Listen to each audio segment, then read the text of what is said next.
Hello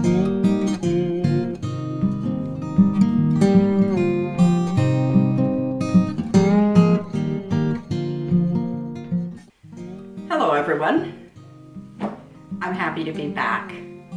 I've had a really busy late summer and early fall, and I put the camera aside and I just got down to business. I had some great vacations and I did a lot of canning, much of what you've seen me do before. I also worked on some new techniques for preserving food this year, and one of them was I purchased a dehydrator, and I have been dehydrating vegetables for later use, and I am excited to share how simple this method is with you and talk about some of the many ways you can use it. So like many of you maybe at this time in the year, I have that last few boxes of tomatoes that have come off my vines from the garden, and they're starting to get a little wrinkly. They're not bad, but they're a little wrinkly. So I'm just going to slice them up into even slices. The thickness of this slice doesn't matter as long as they're all about roughly the same thickness, so that they dehydrate at the same speed. So you're not waiting for those last few tomatoes to ripen or to dehydrate in your dehydrator. Now, I also use the bottom ends. I cut away, the pieces from around the core.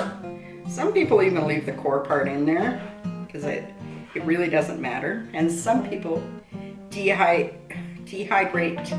the skins of tomatoes, because the skins can be, you can get a lot of skins when you're blanching tomatoes to remove the skins if you're making tomato sauce or something along that line. So I have quite a few ways that I'm using this tomato powder now. I also have done zucchini.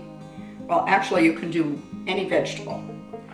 And because you can't see the chunks of vegetable in the recipe that you're making, most kids don't even know that it's there. So you can be definitely feeding your kids more vegetables and they wouldn't have a clue. As my grandmother would have said, they wouldn't have a clue in a cluck. But it is really a great way to preserve. You can add tomato powder to soups and stews, and you just need like a tablespoon or so to really make a difference. You can also, it's so versatile once you have the powder, because if you add just a bit of water to it, I think the ratio is about 2 tablespoons of water to 1 tablespoon of powder. Mix that up. If that's not as thick as you wanted it, then just add some more powder to it to get it to the desired thickness. If you want to use it in a sauce, it's similar, really. You just add the tomato powder until you get it to be the thickness that you wanted it to be, your sauce. I haven't found anything yet in the vegetable department that isn't a good candidate for making powders for.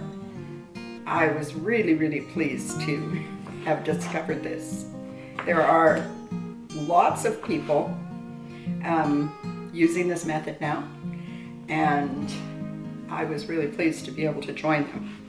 Now, I don't have a fancy dehydrator. You can buy all different levels, and I don't have a fancy one. I believe mine is a Hamilton Beach, so it's a bargain brand, and I just ordered it off of Amazon, and I believe it was around pardon me, I believe believe it was around $70 for it. So yeah, definitely the bargain end, but you can get them where they run well over $300. I didn't know how much I might use a dehydrator, and so I definitely went for the bargain brand one. Ooh, I've got a bit of a tickle in my throat this morning. Anyway, I am going to move these over to the dehydrator, and I'll show you that process, and I will then move on to making the powder out of some I've already dried.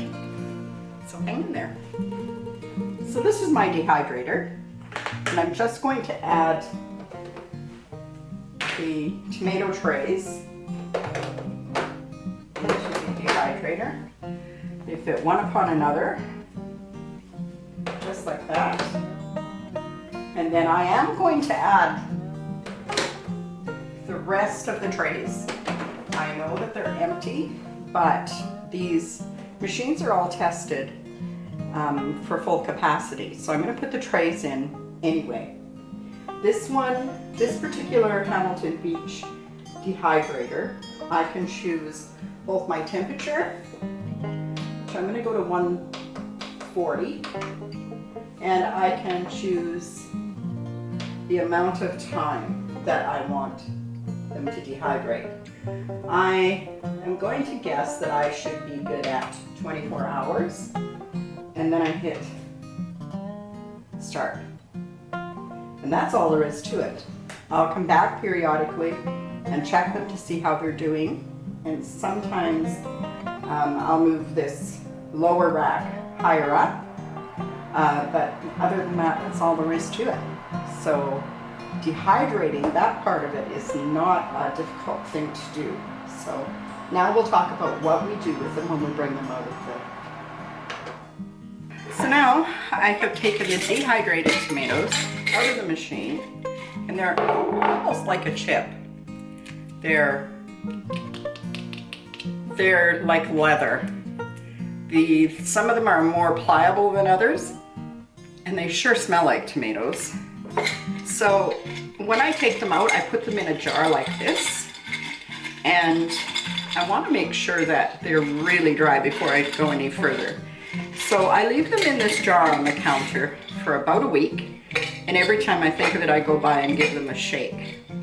Because if something in there was still too wet, it would stick to everything else. So I want to be sure that they're dry enough to move on to the next step, which these all seem to be. And at this point, you could just put them into the cupboard and they'd be great. We're really happy to have so many. So now I'll get out the blender and I'll blend some of these up, and we'll have a look at the powder. So this is just a standard Black & Decker, but you could use whatever blender you happen to have on hand, something that you know will work for the process. I probably won't plain. I'll probably start off with about that much, maybe about half a quart, because I know that they take a bit of room. So now I'm going to start the process.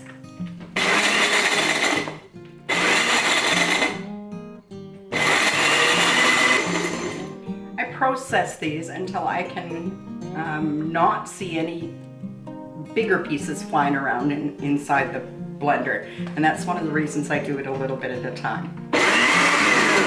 So I think we're good. It's a good idea to keep your head back when you first take the lid off, because this is very dry and it flies all over the place. Right up your nose too, if you happen to be that close. Now, that was a lot of tomatoes, believe it or not. The tomatoes, of course, once they've lost all their moisture, they're about a third of the size they were when they were fresh. So it definitely makes a huge difference. I am going to now take this powder and I'm going to move it into this jar. It gets clogged up sometimes right in the bottom of the blender. So you have to be moving it around in there to get it out.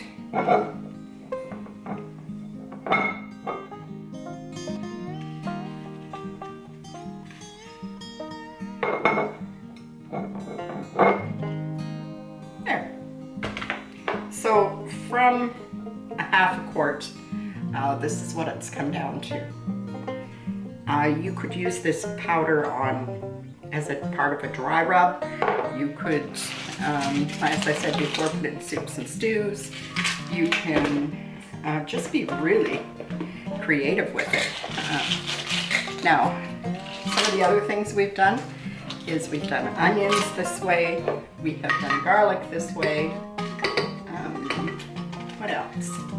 Oh, as I said, zucchinis, but you can do carrots and celery. Let me just warn you, celery takes a long time. And just about anything. And they take up far less room than canning tomatoes or canning the food, because as you can see, when you're turning it into a powder, it takes up way less space. So I will continue on, and I hope that you have enjoyed coming along with me today and learning a new way to preserve food. And if this is not new to you, if share that information with us, that would be fantastic. Now I'm going to put the lid on this. I'm going to put it back on the counter, and every day for a week I'm just going to give it a shake to make sure that it's dry enough that we haven't trapped any moisture in there. And if it looks like it might be getting a bit clumpy, I will take it and put it on a piece of parchment at 170 degrees in my oven for say 20 minutes, just to make sure all the moisture is out of it, and then it'll go back in the jar. You can use these to make instant soups as well. So there's no end to what we can do with powders. Thanks for coming along today. I will talk to you soon.